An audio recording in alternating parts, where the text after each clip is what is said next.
Topic is the National Association for the Advancement of Colored People, and we're talking to the president of the NAACP, Reverend Vernon Dixon. And of course, Reverend Dixon, before we had our commercial break, we promised that we would give you an opportunity to talk about the NAACP. Let's talk about the structure of that organization. I think you've already mentioned the fact that this is only a branch and that you have branches all over the nation. Let's talk about how all of those branches come together and what you're able to achieve through the structure that you have.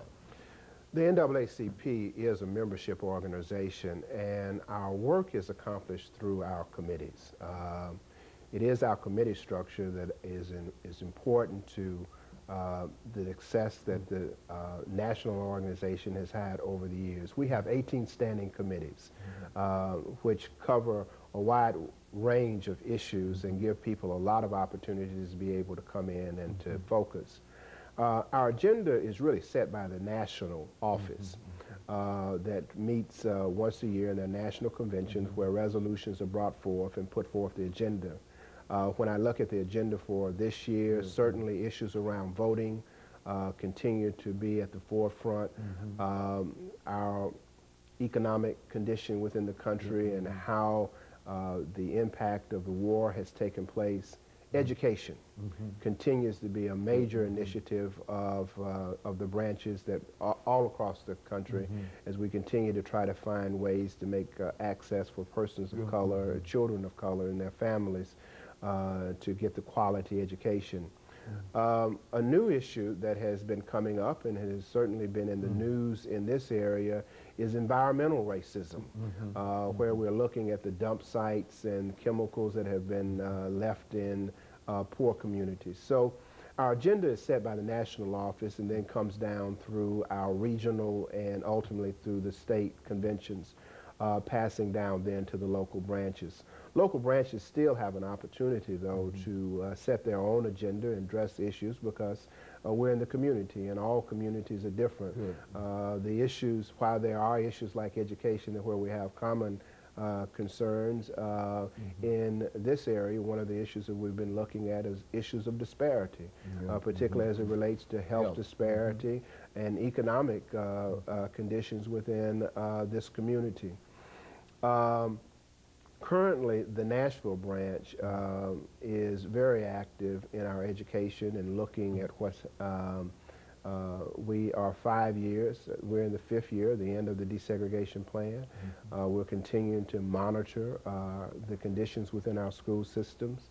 There are those who are concerned and feel as though our schools are beginning to resegregate.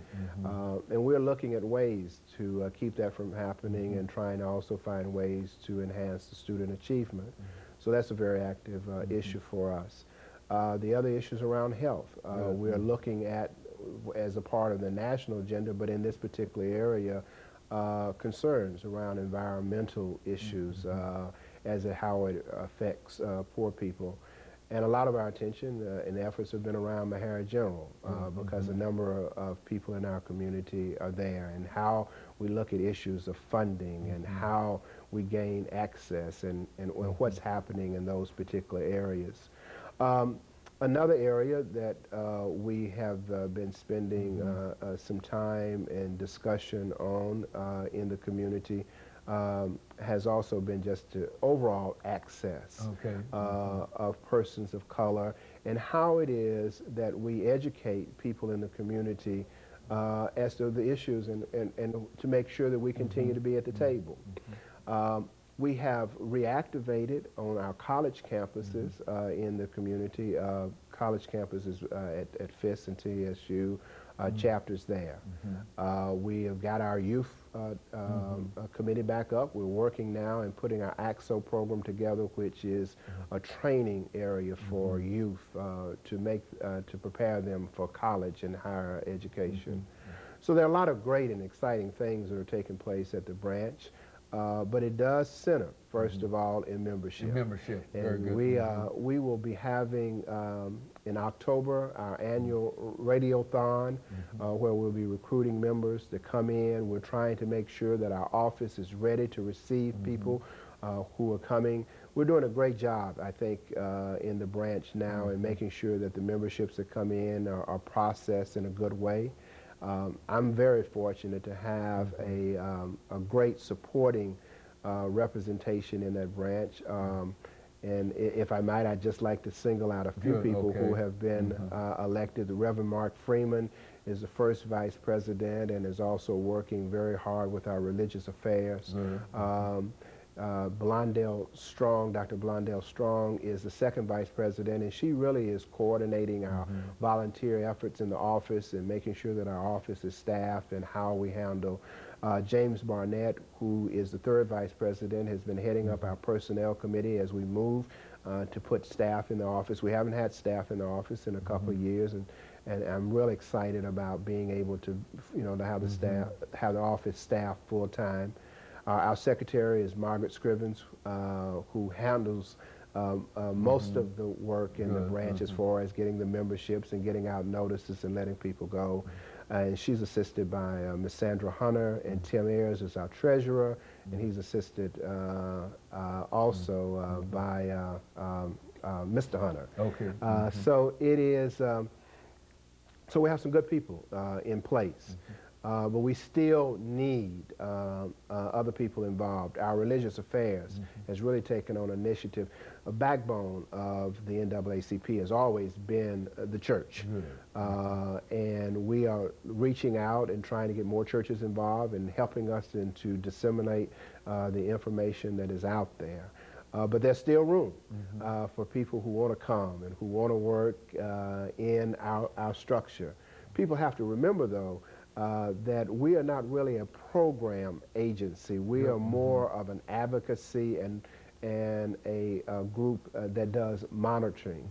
A lot of people think, with our legal redress, that there are a group of lawyers that are sitting in, that they can come in and find a lawyer. What we do is we refer people and let people know, and our legal redress committee works hard to make sure that they're up on the issues and keeping a database of attorneys who might be able to address the other issues.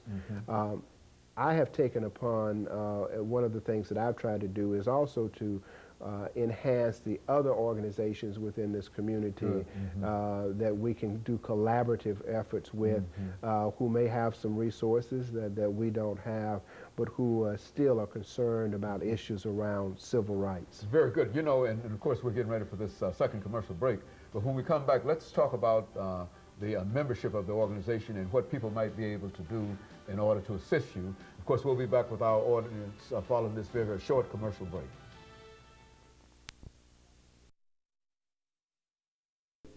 The topic is